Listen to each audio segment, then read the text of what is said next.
Hello, and thank you for joining us again at Voice of Rohingya Radio, a registered nonprofit media broadcast coming to you from the state of Oregon in the United States of America. We act as the media wing of the Arakan Rohingya Union, providing exclusive interviews, reports from inside the border, and the latest news from reputable sources from around the world. We'd like to ask you to take a moment and go to www.vorradio.org for up-to-date news and information concerning this program and how you can get involved. Voice of Rohingya Radio is the only news source of its kind in the English-speaking world. You can learn more about the Rohingya cause by supporting us today, and we'll continue bringing you the latest news in a convenient format and keeping you informed and involved. You can listen to our program each week, Sundays at 7 p.m. Pacific Time, and if you're interested in sponsoring our program, simply log on to our website or send us an email to support@vorradio.org. It is March 15th, 2015. For Voice of Rohingya Radio, I'm your host, Zach Taylor.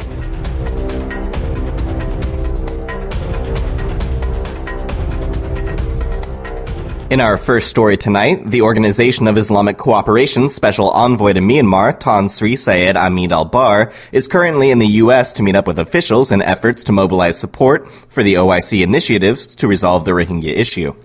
Apart from meeting United Nations Secretary General Ban Ki-moon, Syed Ahmed, who is Malaysia's former foreign minister, is also expected to have bilateral meetings with the UN Secretary General Special Advisor on Myanmar, Mr. Nambiar, as well as with representatives of Nonviolent Peace Force, the OIC said in a statement.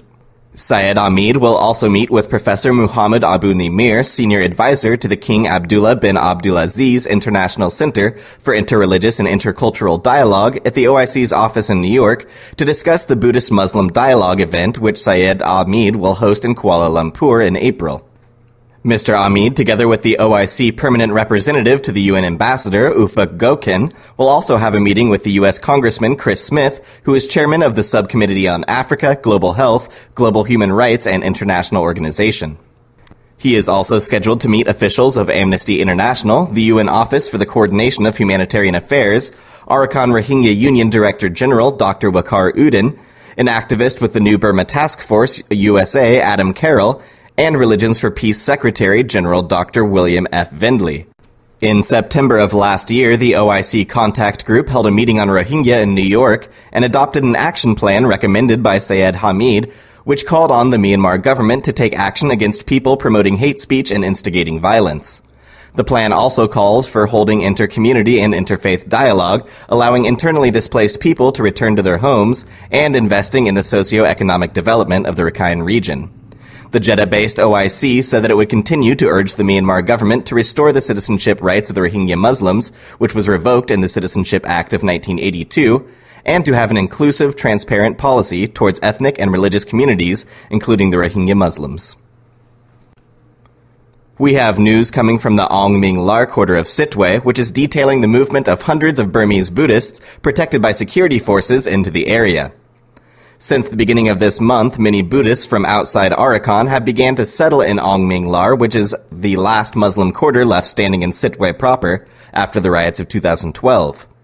It was also learned that an open sewage pipe is being constructed in the area, further exacerbating the daily lives of Muslims trapped in the city. The Ong Ming Lar quarter has been essentially cut off since the riots of 2012.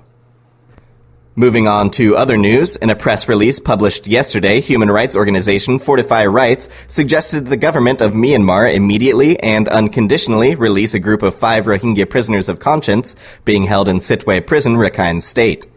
The group includes 3 prominent Rohingya community leaders imprisoned earlier this week. Criminal charges against these individuals stem from tensions in Rakhine State in April 2013, when government officials attempted to force stateless Rohingya to identify as Bengali. Local residents protested, chanting "Rohingya, Rohingya," and violence ensued, leading the government to suspend its controversial citizenship scrutiny exercise. Shortly thereafter, the state filed trumped-up charges against Rohingya community leaders and others. The authorities are sending a clear message to Rohingya that any form of resistance will be met with reprisals, said Matthew Smith, executive director of Fortify Rights. This is a thinly veiled attempt to undermine the community's social and political structures. It's a textbook example of persecution. On February 27th, the Sitwe Appellate Court sentenced 3 of the men to 8 years in prison. On the 8th of March, the authorities transferred the group from their homes near an IDP camp to the Sitwe police station and later to Sitwe prison. 2 others have been imprisoned in Sitwe prison since June 2013, and on February 27th, the court added an additional 5 years to the 3.5-year sentences they are currently serving. The court also sentenced a 6th Rohingya community leader who is currently in hiding to 5 years in prison. Hla Myo Myint, an ethnic Burman human rights lawyer with decades of legal experience in Myanmar, represents these prisoners of conscience.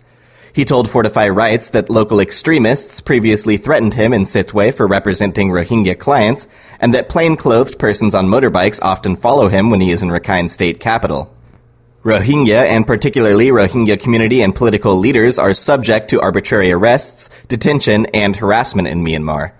Prisoners of conscience in Myanmar remain at risk of torture and other forms of ill treatment and are subject to conditions in detention that fall short of international standards. Myanmar lacks an independent judiciary, and trials throughout the country often fail to meet international standards. Myanmar has released more than 1,000 prisoners of conscience since 2011. Working estimates of remaining prisoners of conscience in the country exclude Rohingya, indicating the depths of the anti-Rohingya sentiment at all levels in Myanmar. Since 2013, Fortify Rights interviewed Rohingya from Rakhine State who said Myanmar authorities dragged family members away in recent years. Fortify Rights believes there are potentially scores of Rohingya prisoners of conscience in Myanmar, particularly in northern Rakhine State. Fortify Rights called on the government of Myanmar to release all remaining prisoners of conscience in the country, including Rohingya. Fortify Rights also called on the international community to respect and protect human rights in Myanmar, including the right of Rohingya to self-identify. Some want to believe the situation in Rakhine State has stabilized, but in reality it has been a steady downward spiral of abuse, said Matthew Smith.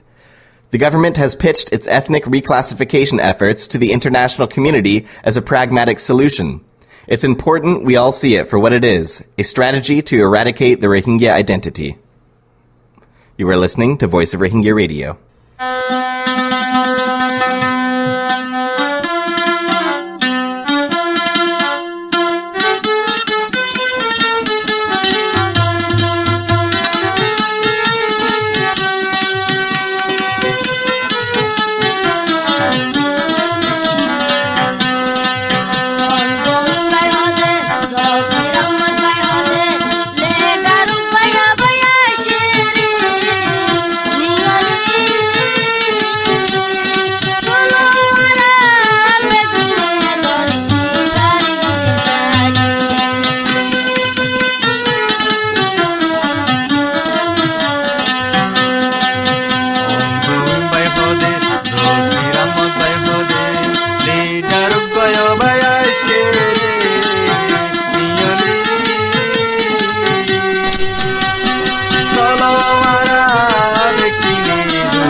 Thanks again for listening to Voice of Rohingya Radio, your source for Rohingya news. We'd like to remind you to visit vorradio.org, where you can get involved and show your support. Some unfortunate news now. Human rights advocate Maulana Muhammad Shafiq, the ex-president of Arakan Historical Society Chittagong, died at the age of 86 on the 4th of March, after suffering from severe illness. He was born on the 10th of January 1930 at the township of Butedong. He was the founding member of the Arakan Historical Society Chittagong and served as its president from 1975 to 1991. He later served the organization as its chief advisor. He was a celebrated social worker, a philanthropist, and a human rights activist, and led a very humble life. Being born in Arakan State, he had a deep connection to the people there, and dedicated the majority of his life to watching after the well-being of the Rohingya people. He left 1 wife, 7 sons, 4 daughters, and millions of friends and admirers. In other news, one of our sources from inside the border is saying the government of Myanmar is persistently denying citizenship rights for Rohingyas and is in the process of granting a downgraded status of naturalized citizenship under the controversial 1982 citizenship law. And to apply for the downgraded status, Rohingyas must relinquish their genuine ethnicity and accept Bengali as their ethnic replacement nomenclature. The white temporary identification cards have become tools for the government to compel Rohingyas to apply for citizenship under the 1982 law. After almost 20 years of holding the older identification cards, the new cards are being used to give Rohingyas a permanent downgraded status. In 2 weeks' time, all TICs will become invalid and will have to be surrendered. After applying for the new citizenship card, there will be a lengthy process of citizenship verification, which will require Rohingya to identify themselves as Bengali to receive the limited citizenship rights. In June 2008, Ong, a college student, was arrested in Rangoon on a trip to provide disaster relief after Cyclone Nargis. She spent 3 years and 4 months in prison for helping to re-establish the All-Burma Federation of Student Unions and for her involvement with a group active in protesting the Burmese military junta. Since her release, Ong has continued her work with the student unions, agitating for students' rights, women's rights, and human rights. According to the article in Bloomberg on Tuesday, Ong took part in a demonstration in the city of Lette Dan against a new law that gives Myanmar's central government greater educational control. She, along with more than 120 other protesters, all calling for transparency and educational reform, was arrested. The Associated Press reported that hundreds of riot police violently charged at the protesting students, pummeling them with batons and then dragging them into trucks. On Thursday, former President George W. Bush and his wife Laura issued a statement from Dallas about the situation and singled out Ong. "We are deeply concerned about the recent arrests of peaceful demonstrators in Burma by local authorities. Among those arrested, they noted, is Pheo Pheo Ong, General Secretary of the All-Burma Federation of Student Unions and a participant in the Bush Institute's Liberty and Leadership Forum. She is a passionate advocate for education in Burma. Like Pheo Pheo Ong, many of the demonstrators are students working to support Burma's transition by advocating for a transparent and accountable education system. Education is vital to the political, economic, and social well-being of every nation and people. We hope that those arrested will soon be released," they concluded. The region has been an area of long-standing commitment for the Bushes, especially for Laura Bush, who has been especially inspired by the work of pro-democracy activist Aung San Suu Kyi, whom she learned about years ago from a cousin of her husband. In 2007, during President Bush's second term, Peter Baker reported in the Washington Post that Mrs. Bush had taken a higher-profile leadership role on this in recent weeks than she has on any international issue during nearly 7 years in the East Wing. She has lobbied officials and diplomats, issued public statements, given multiple interviews, supported new sanctions against the junta, and written an op-ed column speaking out on behalf of the repressed population in the country that some call Myanmar.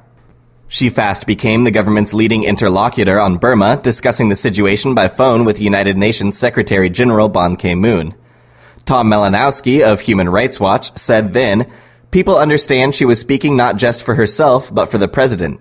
The UN hears from the U.S. on 50 different issues a day, but when they hear it in this very special way, it has an effect." Malinowski continued, "I'm a big critic of her husband on a lot of issues, but I think he cares about this too, and they're doing the right thing." In other news, Burma has been identified as a country of concern by the United Kingdom for the 10th consecutive year as the UK Foreign Office prepares to increase direct aid to the country by more than 30%, as the Irrawaddy reported Friday. In its annual Human Rights and Democracy report published on Thursday, the UK Foreign and Commonwealth Office listed Burma as one of the 27 countries in which the UK has a wide-ranging concern with regards to human rights. While 2014 was a mixed year for human rights in Burma, the FCO noted a number of worrying setbacks, including a rise in political detention, conflict in Kachin and Shan states, repression of the media, and a failure to resolve issues of citizenship and humanitarian access in Arakan state. Of all the human rights concerns in Burma in 2014, the situation in Rakhine remained the most worrying, read the report, stating that discrimination against Rohingya and other Muslim minorities has continued in the absence of a satisfactory government action plan. The FCO's report noted a worrying increase in anti-Muslim sentiment and violence in the country more broadly, in some cases linked to Buddhist nationalist movements. Despite the long list of concerns, the UK government announced in August 2014 that it would increase aid to Burma by more than 30% during the next fiscal year in direct development assistance. While the UK government is one of the largest bilateral donors of humanitarian aid in both Arakan and Kachin states, it has also supported other types of programs including a peace support fund, police training, and strengthening governance initiatives.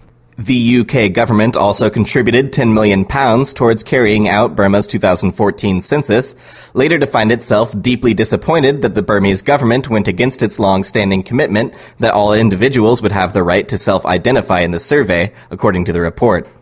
Those who wished to identify as ethnic Rohingya were instead given only the option of identifying as Bengali, as the government and much of the population in Burma views the group as illegal immigrants from neighboring Bangladesh. The United Nations Population Fund estimated that more than 1 million Rohingya were not enumerated. London-based rights group Burma Campaign UK welcomed the British government's first-ever admission of setbacks, while calling for a revision of the current policy and review of assistance to military-affiliated entities. The group has been particularly vocal about the UK government's participation in an EU-backed police training project, which began offering material assistance and courses on public order in 2013. When the FCO cited police performance during last year's Mandalay riots as an early indicator of the program's success, events over the past week already make the report seem dated. The EU has come under harsh criticism for the $11 million project since police brutality dismantled student protests in Lepte Dan, central Burma, on Tuesday. Witness accounts, photographs, and videos reveal a chaotic scene in which police indiscriminately beat up students, journalists, monks, medical volunteers, and others at the site, injuring many and arresting more than 100 people. BC UK Director Mark Farmaner told the Irrawaddy that assistance to the institutions such as the police force poses risks that the British government has not proven itself prepared for. Dangers involved in training Burma's police apply across all the assistance being given to the government, he said. The Human Rights Report can cite an example in Mandalay where training police may have helped, but the training and equipment can just as easily be used for repression. The British government has yet to explain how they are going to ensure this can't happen.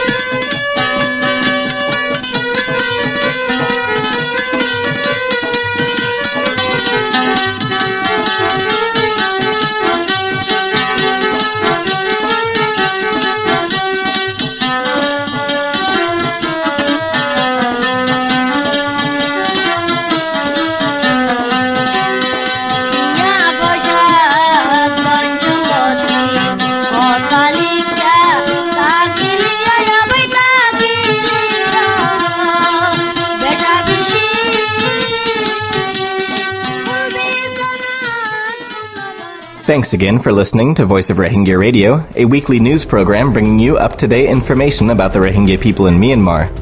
You can catch our broadcast every Sunday night at 7 p.m. Pacific Time here in the United States by logging on to vorradio.org, or you can join our page on Facebook to find more information on the program.